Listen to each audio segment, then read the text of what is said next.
Hello, fellow Toastmasters. On behalf of both Lonnie and me, I'd like to say thank you for checking out this video. Over the last few years, Lonnie and I have had a wonderful opportunity to collaborate as leaders in our home club, Dungeons and Toast. Right now, we'd like to share some lessons we've learned that have helped us transcend the normal and create what we feel is a more engaging experience for our members. And I promise you, you don't have to be a software developer or a D&D geek to benefit from these ideas. Besides our Clark Kent jobs, as I like to refer to our day jobs, Lonnie is our current, immediate, past president and webmaster. I am serving as our vice president of education and campaign master.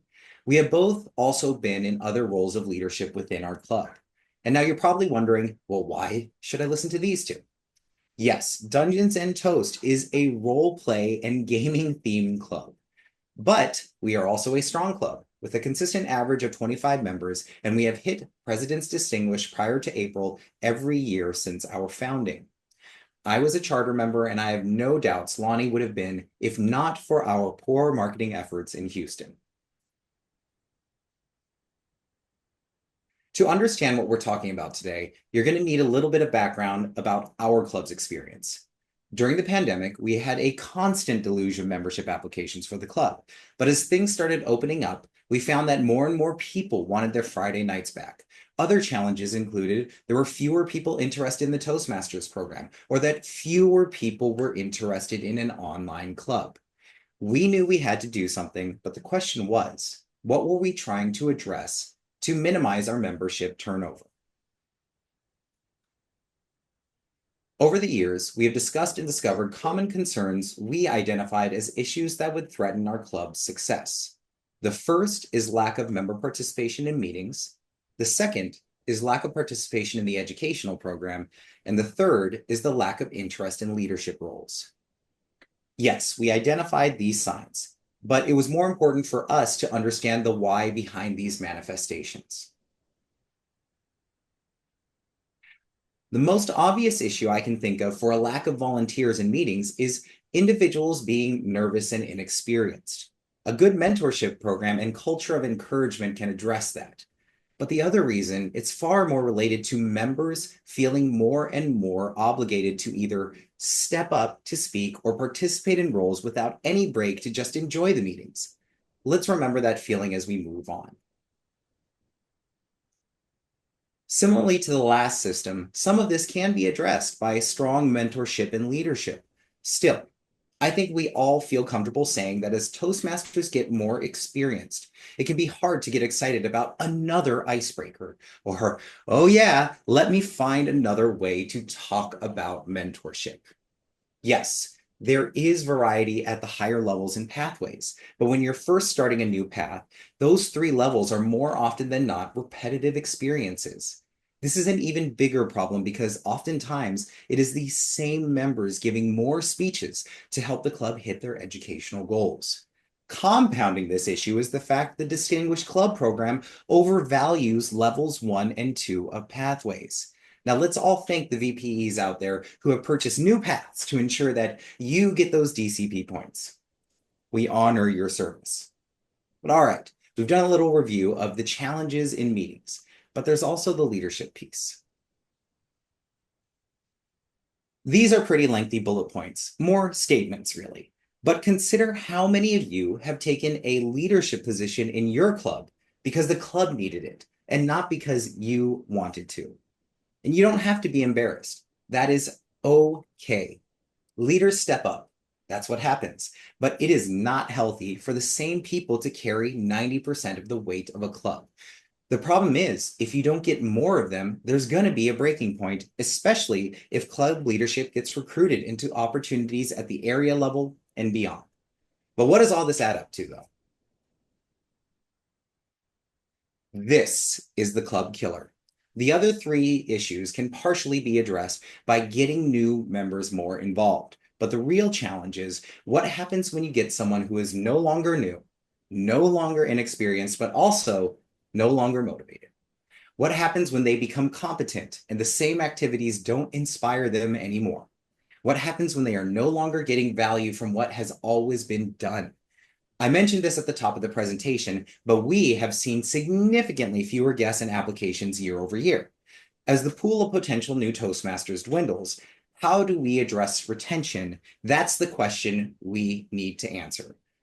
Now, not just Lonnie and I, but the leaders we work with in Dungeons and Toast saw the writing on the wall very early, and because of the nature of what brings our club together, we came up with two solutions.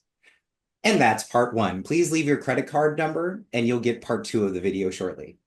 I'm just kidding. I'd like to pass it over to Lonnie, who's going to share some of the solutions we came up with and walk you through a hypothetical example that may work in your own home club. Lonnie, care to pick up? So, what is the solution to avoid burnout? We think we found our solution through themes and gamification. A theme is an ongoing idea or premise chosen to flavor various aspects of your meetings. After all, the theme public speaking isn't exactly inspiring for most. It's terrifying for some and snoozeworthy for others. Here are some tips on choosing a theme that's right for your club. Will your members enjoy it? Your theme should be fun and engaging, making members excited to participate. Can it inspire multiple speeches? A good theme offers variety and depth. Think of topics that could spark ideas for 6 or more speeches, from icebreakers to more advanced projects. Does it lend itself to custom role names? Imagine your timer as the timekeeper of the realm, or your grammarian as the guardian of grammar. Little touches like these make every meeting feel more special. Does it support visual flair? Themes that inspire posters, social media graphics, or custom meeting agendas stand out. Coordinate with your VPPR and make sure to stay on brand with Toastmasters guidelines, but otherwise, have fun. Could it include a physical prize? Tangible awards like themed pins or trophies add excitement. A prize today might also inspire next year's members to aim higher. Using these guidelines, here are a few examples of themes that could work well, depending upon the composition of your club and your members' respective interests. From commoner to crowns, life in medieval times. Explore the feudal world of knights, castles, and court intrigue. Roles could include the jester of jargon or scribe of speeches, and meetings could feature tournaments, quests, or even a mock coronation. A year on canvas, artists and movements. Dive into the vibrant world of art history, from the Renaissance to modern surrealism. Members could embody iconic artists, and speeches might explore creative expression, personal interpretations, biographies, or famous works. Incentivize members to volunteer for the more challenging meeting roles. In this example, Toastmaster, Topics Master, and Speaker, by awarding points for doing so. Award bonus points for any speech given that incorporates the club's current theme. This is what I meant by gamification earlier, recognizing and rewarding desired behaviors.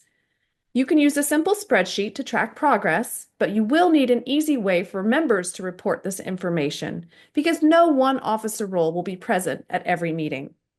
Consider associating the reporting responsibility with an existing role, such as the general evaluator, or if your club is rarely short of members to fill roles, make the responsibility its own role, creating another introductory speaking opportunity. Finally, to avoid overburdening the often overloaded Vice President of Education, assign the task of recording contributions to your club's secretary. Wrap up your Toastmasters year with an award ceremony, using the data you've collected to recognize members who have most often filled the roles you've elected to track. Consider awarding Toastmaster of the Year, or a themed variation of this title, based on total points accumulated from all contributions.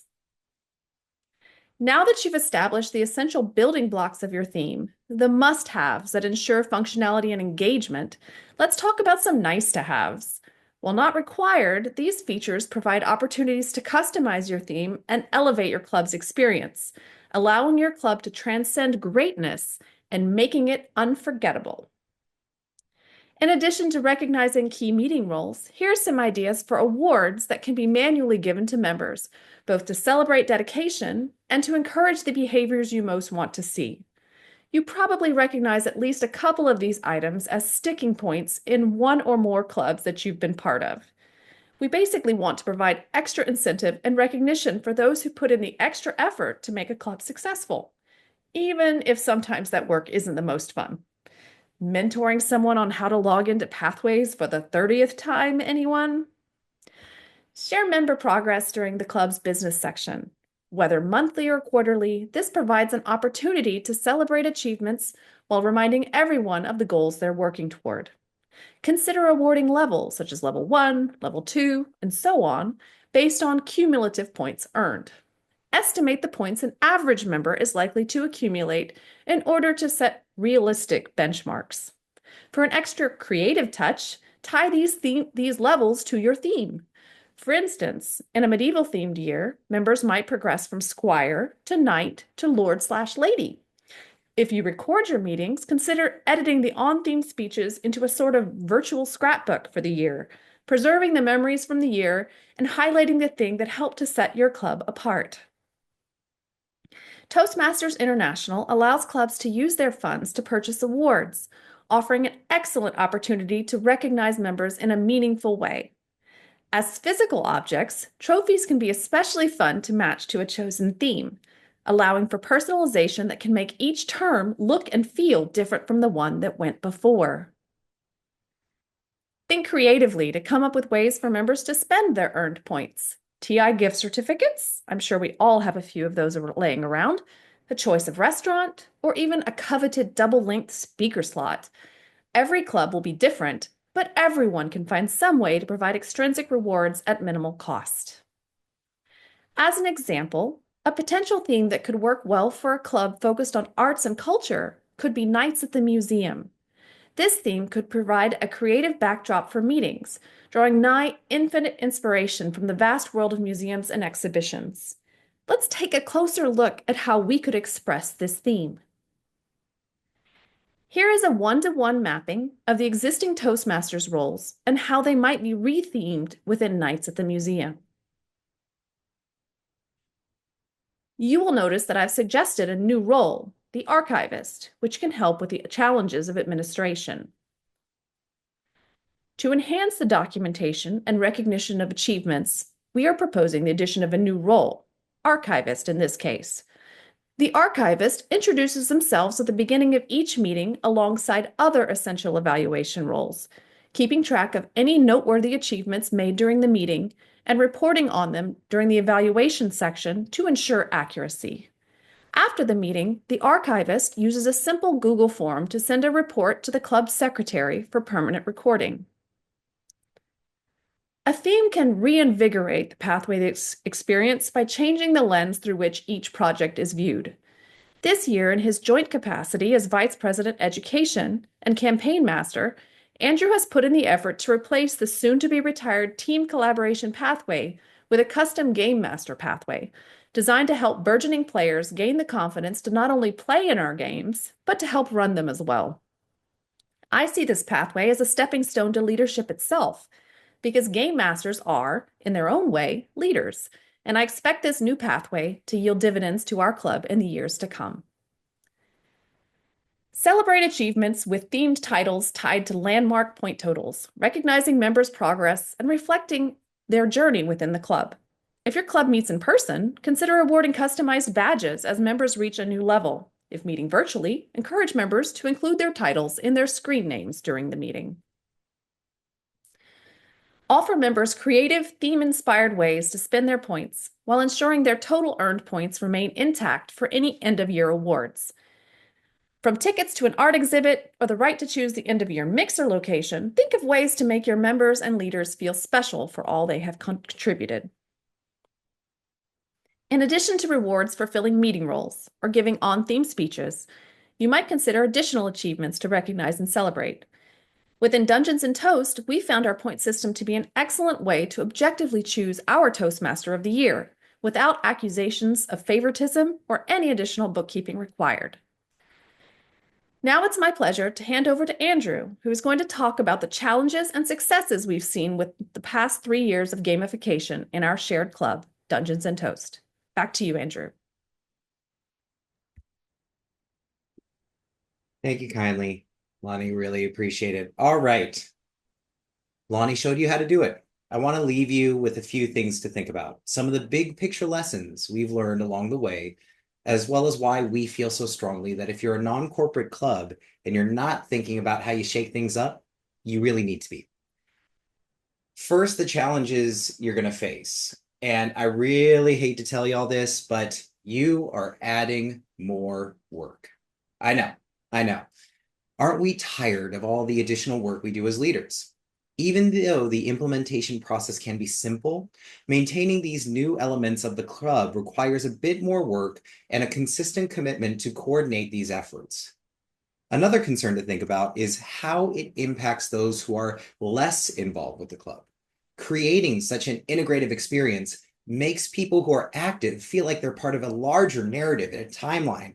So it is important that you find ways to engage with your inconsistent members so they don't feel left behind. Similarly, if you're not mindful about how your club engages with visitors, you run the risk of becoming cliquey or unwelcoming. So finding ways to implement a guest system into your gamification or theme can really help address this issue. And a final note, there's potential friction with TI regarding branding and whatnot, but if you're not out there stomping on the logo and colors, I think you're going to be okay. Let's talk about the benefits, the successes, as Lonnie mentioned. Yes, there are challenges, but I would say that they are all worth it for the wonderful benefits you'll see if you can get your club to commit. We talked about the motivation issue as members get burnt out with meeting roles or education. The gamification creates consistent extrinsic motivation. Everything they do earns them credit towards objectives or goals. And there is a reason they chose your club. So honor the work that they are doing when they do it. In particular, the gamification helps appreciate the members and leaders who do the work of maintaining the club, but who don't always give many speeches, who show up and take that role no one wants to take. And I'm going to embarrass Lonnie a little bit. Lonnie is a Toastmaster who refuses to speak. But Dungeons and Toast would not function without all the other things she brings to our club. If D&T was a human body, Lonnie would be the heart, and I'm the appendix. And I speak all the time. In another club, her great efforts probably wouldn't go recognized. Now, we talked about the issue of burnout. Another thing that's great about this plan is that the theme resets every year. This creates an inherent opportunity to refresh the club experience and club incentives. If Disneyland can refresh their pins and badges every year, why the heck can't we? It also means that even if you started later in the game, you're a more recent member, there's always a chance to catch up when that new season begins. And when you take a leadership role, even the same one, it's going to feel so much different with a new theme. And now, speaking of leadership, managing the theme or managing the gamification can be committees that allow for a stepping stone for future leaders with consistent and simple and most importantly, fun work, which moves them onto a path to joining your executive committee. And there's no minimum or maximum investment needed to participate in implementing these programs. They will be what your club makes them. And I think that's the most important piece, your club. The gamification hits your extrinsic motivation, that's fine, but it's the theme that's going to get into your intrinsic motivations. Because how many of you actually love to give speeches? But I bet y'all share a passion or interest with other members of your club because of its theme, its title. We have the Toastmaster structure. You build your passion into it. Our club's themes help us lean into what our club is most passionate about. It leads to members inviting external authors and guests and game creators to share their outside experiences. It enhances the memories of the different years because different fun activities are different when you have a different theme. I still remember some of our great St. Patty's Day celebrations because of what the theme was for those years. And you know the most common thing that we hear in Dungeons and Toast from guests? It's, I have never been to a meeting like this. Why? Because we know who we are. We know what sets us apart from other Toastmaster experiences. We don't try to be everything to all people. So think about your club. Think about these things for all of your activities and your meetings, because we do. Every time a guest attends a club, they should feel what the club fit is. They should know what the culture of that club is. For specialty clubs, it is our passions that bring us together. Spend your time on that. The more work I talked about, it's going to feel like less work and more like fun. Passion leads to motivation. Passion inspires leadership. And passion is what's going to create the culture of your club. The Toastmaster model is what creates competency, but it's going to be our passions that create our communities.